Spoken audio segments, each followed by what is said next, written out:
Do do do do do do do do do do do do do.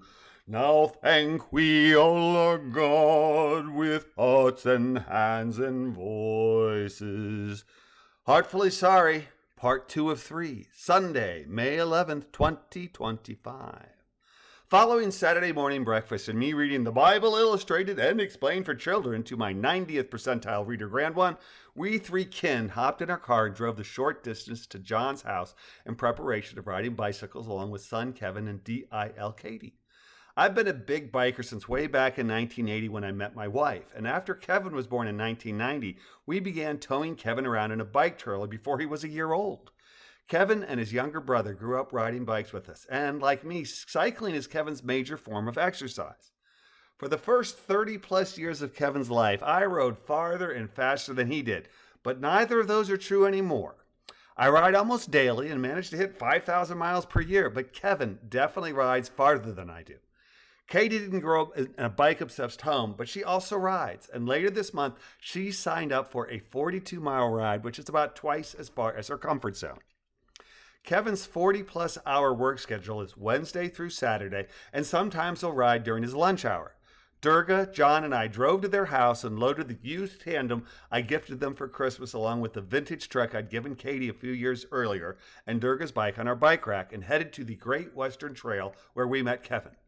The plan was for Durga, John, and me to ride 20 miles on the tandem, Katie to cycle 20 on the trail and then another 20 home, and Kevin to ride 30 and then scoot back to work. And things went according to plan when we understand that Kevin zipped through his 30 in less time than we rode our 20, and that Katie's triumph was a hard-fought completion of her ride where she walked the final mile up the long, steep hill from the Des Moines River Trail to her home.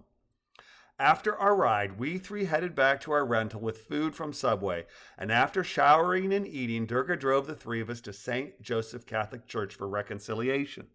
We entered the empty church, sat in a pew, and John said he'd go first. Durga said she'd gone 2 months ago, so she was all set, and John cajoled her to confess again. She responded by saying she hadn't committed any mortal sins in the last 2 months, to which John said he was receiving reconciliation every month. If one were to compare Durga's reconciliation record against mine, hers would be a shining beacon of piety, but her participation is decidedly lower than the church's recommended A+ once per week, the C grade of once per month, but exceeds the D- grade of once per year. Obviously, my once every 40 years has a decidedly biblical ring to it, but falls into Dante's ninth circle of hell range.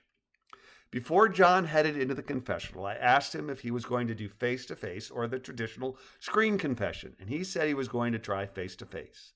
We watched him enter the small office and then sat in silence.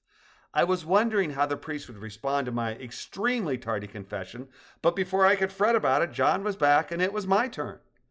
Entering the office, I sat in a chair with a screen between the priest and me, and after being asked when my last confession was, I responded by saying that I knew I had gone to confession 39 years ago this month, but wasn't sure if I'd gone more recently. I'm sure that a 4-decade gap was attention-worthy, and Father directed his questions amicably and amiably as we chatted. I explained that I'd stopped coming to confession because I'd become a small A atheist, a phrase he understood immediately, and that I was in Des Moines for my grandson's first Holy Communion, that he'd just heard John's confession, and that I wanted to receive communion for him. My reconciliation experience went from good to better, and Father told me about a video of a young boy who had asked his atheist father to take him to see Pope Francis, and how Pope Francis had responded to the boy in his well-known loving manner. Father recommended that I find the video on YouTube and watch it, as he thought it would be both instructional and moving for me. I agreed, but have not yet looked at the video. We both were pleased that the just adjourned conclave of bishops had selected the loving and progressive Pope Leo as Francis's successor, and for my penance I was to say the act of contrition. I began reciting the prayer, then stopped and said, "Oh, you meant out of my pew, didn't you?" He assured me he wanted me to say it within the confessional, and I recited it smoothly from memory, having learned it over half a century earlier.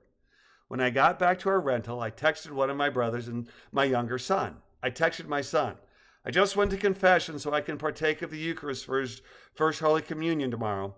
Son, did you enjoy it?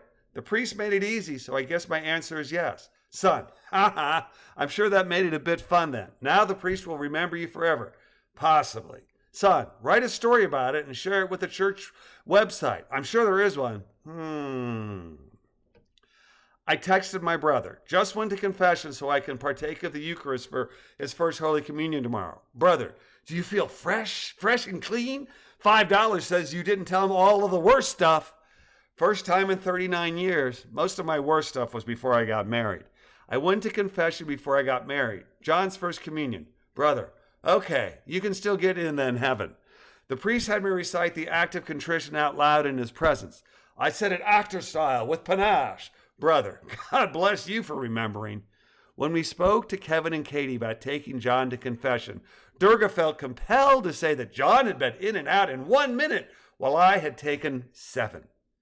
Maybe my 7 minutes of confession is just another sign from the big guy in the sky?